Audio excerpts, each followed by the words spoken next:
If you get yo, what's up, guys? What is going on? Hope everybody's doing well. Brentford versus Liverpool, 3-2. I'm trying to think of the best case scenario here, and it's so hard. It is so difficult. I wouldn't be surprised if Arne Slot gets fired from Liverpool right before when's the next international break? I think next month, right? Or was it December? I think it's next month. But imagine that ends up happening, and that could be a possibility if they keep losing because they got Aston Villa next, which quite possibly might end up beating them yet again. And then you have Real Madrid. Oh my God. Well, you never know with Real Madrid, let's be honest, right? But the form that Real Madrid are in right now, Mbappe, anything could happen. And with that defense that they have right now with Konate and that second goal from Konate, I'm sorry. We got to talk about that second goal. I see Mbappe just getting, I don't know, at least 2 goals in this game. So it's going to be tough. And I personally don't want Slot to be fired. But if it's going to be a loss after loss after loss continually, then yeah, you got to go, man. You got to go. It'd be wild, though. It'd be really, really strange. Maybe not so much strange because it has happened. It does happen. You know, you win and you have this amazing season last year. And this season, you have a completely revamped team. Everybody knows this is a completely different Liverpool team. Right now, you got so many injuries with Frimpong that guy, to me, he seems like he's always injured. Gravenberch, oh my God, Gravenberch wasn't even on the field. He is such a huge loss and a big miss for Liverpool. And then the Gravenberch McAllister combo there, the duo there, that it's just not the same because McAllister, he came in and I just don't feel him anymore. That guy that we were talking about last year, it was just last year that people were saying, I don't know, they were rumors that it was going to be his last season, and next season he just got there. This time around he was going to be somewhere else. I don't know if it was Real Madrid or something. Gravenberch, Frimpong, who else do they got? Isak picked up an injury, so they got a lot of people that are injured. I know Isak hasn't been, like the Isak that everybody's expecting, right?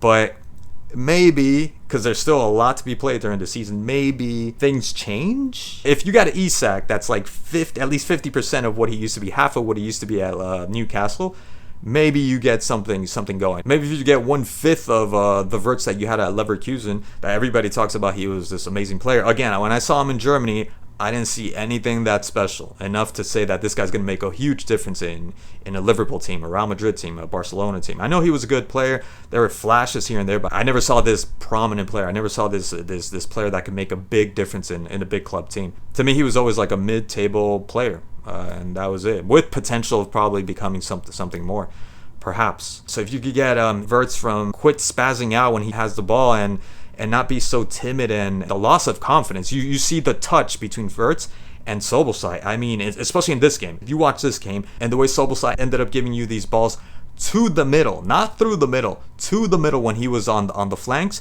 it is scary how confident he is. And Wirtz just doesn't have that. You see he's like hesitating. He's not too sure. He's giving you these half balls that might not go through. I'm half convinced. I'm not too sure. Maybe there's a possibility. I don't know. If you can get just 1/5 of the player that he was, and just making passes, forget about the goals. The goals, we could talk about that later, but just passing, maybe things to start moving along a little bit more smoothly. If you get I don't know with this guy, man, because this guy had one of the worst games that I've seen from a fullback.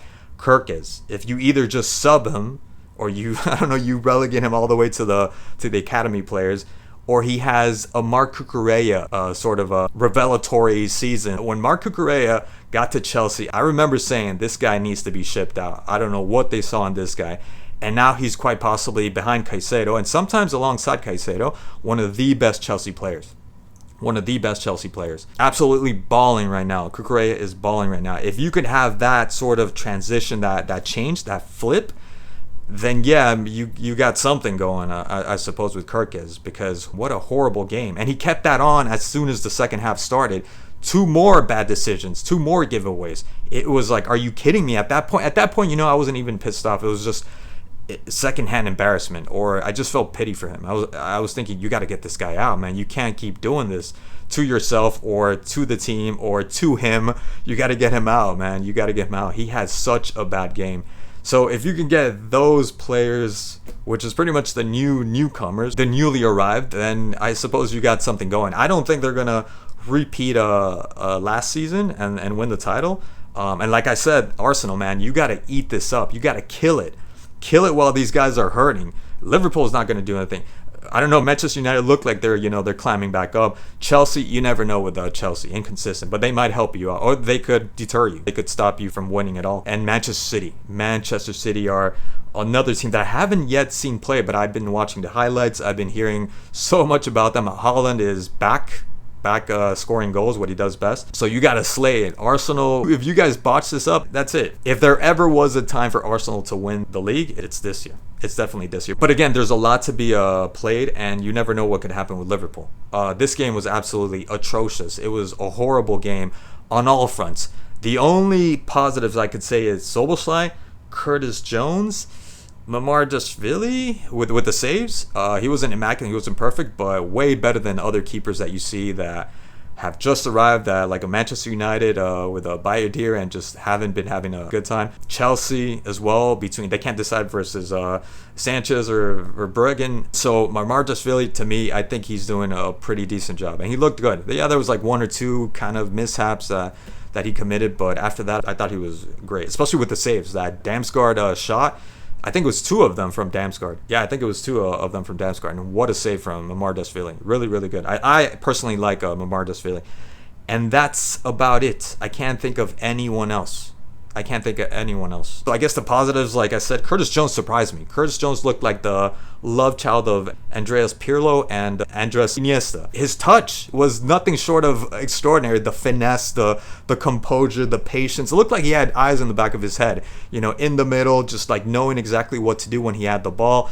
And the touch is the decision that he was making, the way he was turning around, the way he was getting out of tight spaces. I don't know who this guy was, man. Curtis Jones just leveled up in this game, and unfortunately, it kind of was tarnished by everything that was happening or not happening or going against Liverpool.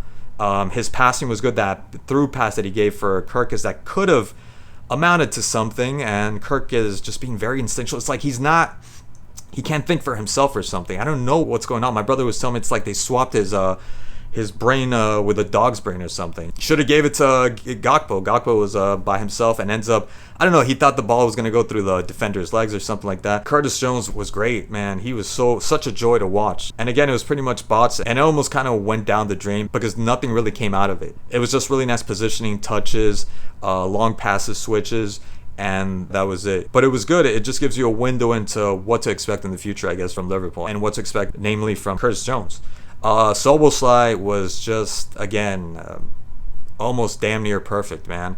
And like I was saying, the passes from Szoboszlai, you could hear it in the thump every single time he was passing the ball. Amazing from this guy. And it sucks that he's being used. I mean, he's doing a great job as a right back when they ended up calling him as a right back, but I'd rather see him in the middle because there's nobody else like you had. Yes, Trent Alexander-Arnold last season, supplying and giving these balls to your forwards, because Ekitike wasn't horrible, but he just didn't really participate. You didn't feel his presence. And the times that you did with a shot from outside, it was close, but not the danger that you need to amass to be able to score a goal, because they shouldn't have lost this game. I'm sorry, but they shouldn't have lost this game against Brentford, because all those goals were mistakes. There were mistakes from Liverpool. They were huge mistakes. The Konate, just that one pissed me off, man. Like, it was a beautiful pass by Damsgaard. Really good pass by Damsgaard. First of all, they lose the ball. I think it was like Ekitike and Wirtz. And then Konate, I don't know what he was thinking. Look, Konate, Konate is quick. He's fast. Off the blocks, he's not fast. But as soon as he starts getting momentum, he will catch up to almost anyone, barring maybe an Mbappe or something, right? But he is quick. Let's not forget. Konate is, he's big. He's got some bulk to him, but he is a quick guy. And I didn't see that he made any effort with Shota. Yeah, Shota is a quick player as well. But it was like towards the end, you see him kind of just jogging, and then I think he even taps him on the shoulder to say, hey, I hope this is enough to throw you off or something. Really good finish from Shota too. I love that goal because I think he made Mamardashvili go to one side, and I think he did get to the ball though. I think he ended up touching the ball, but nonetheless, that was a really good finish by Shota. But Konate, whoa, what's going on, man? I don't know if he was trying to nurse an old existing injury. I really don't understand what's going on with this guy, Konate, because that was pitiful. That run, or if you could even call it that was bad. It was really, really bad from Konate. And then I don't know if that was a penalty, man. I know you guys tell me, was that a penalty? Like, he releases the ball and then he gets kind of kicked on. He didn't even get stepped on. He just kind of kicked the bottom of his sole. Is that enough for a penalty? I guess it is nowadays. I didn't feel that was a penalty. And it was also on the line. But again, part of the ball is inside the box, so I guess it's a penalty. But nonetheless, it was a flub. It was an error by Van Dijk in this case. And then the first goal, Kirk is. And that was the second throw-in. And that throw-in was further away. If you check it out, it was a back-to-back, almost back-to-back throw-in. And that throw-in was further away. And look, the first header that gets away from the defense, I think it was both Ekitike and Van Dijk. Fine, okay, you got to do a better job, obviously, but that lack of defending, that was not, what was that? He just turned away. He just turned his whole body, he turned away from his attacker and just gave him all the space to be able to throw in that volley. Horrible to start off the match like that. Horrible. This guy should not start the next match. I'm sorry, Kirk should not start the next match. And then the penalty with Gakpo, I personally don't think that was a penalty because he was dragging before the defender ended up putting his leg in. I don't think there was a penalty there at all from Gakpo. Had he done the dive right after he would have stuck in his leg, yeah, then maybe. Try to make contact with the leg first, because there is an art. It is a skill to get a good penalty, right? And I don't think there was a penalty. I don't know, maybe some people might say that there was a penalty. I don't think there was. I heard the commentators, and I think some people were saying online that there was a clear penalty. I disagree. So there you have it. Brentford, good job. Shada, Igor, Thiago, really good penalty. Had also a header that he could have. When Lewis Potter came in, I thought he made a difference. A really nice center, and Thiago couldn't connect with the ball. And who else? Henderson also played well. And yes, they played well, but that's how you're supposed to play. A first division team is supposed to play like that. The one thing I will say is that big ups and big credit to Brentford, because they lost so many top players, especially that attack. They don't have that same attack that they had 2 seasons ago. So for them to beat Liverpool, yes, it's a very weak Liverpool. It's no small merit. It's a big deal. So yeah, there you have it. So we'll see what happened. Keep your eyes on Liverpool. I'm interested. I'm very intrigued. But again, be disappointed. Be very disappointed. If you're a Liverpool fan, be very, very disappointed, because that can't be. That can't hold up. And you don't want to get to the point where you're like over there in Manchester United. You don't want to get to that point. I don't think that's going to happen, but you don't want to lose, 5 in a row since, what was it, 2021, I think they said, or 2011. I'm not too sure. Still, despite that, you can't be losing like this so consecutively. Anyways, guys, that's all I got to say about that. Thank you so much for watching, and I'll see you guys in the next one.